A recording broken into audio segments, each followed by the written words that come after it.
Premier à passer le Cap Horn. Premier bateau volant à passer le Cap Horn.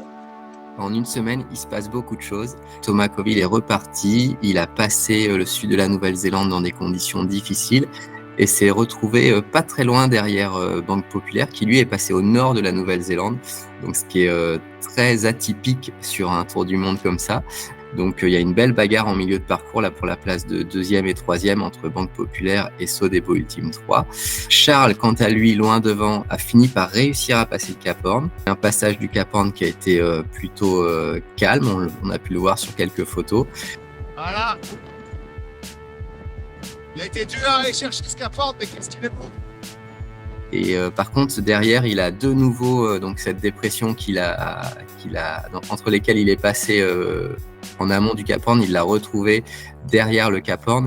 Il va avoir quand même une remontée de l'Atlantique Sud qui est pas simple, avec certainement du près le long des côtes brésiliennes. Et en arrière de la course, Éric Perron sur Adagio a eu une semaine compliquée aussi. Il a dû contourner par le nord une dépression tropicale. S'est vite évacué après son passage et qui a laissé place à un bel anticyclone. Donc quelques heures plus tard, il s'est retrouvé un petit peu empétolé dans l'anticyclone. Donc ça bouge très très vite dans cette partie du globe et donc il a eu des conditions vraiment opposées à quelques heures près. On voit des performances sur le Pacifique là qui sont bonnes. Hein. Les bateaux ils sont à plus de 30 nœuds tout le temps, donc ça reste des super performances. Cela dit, les bateaux ils sont capables de faire beaucoup mieux. Ils seraient capables de faire beaucoup mieux s'il y avait moins de houle.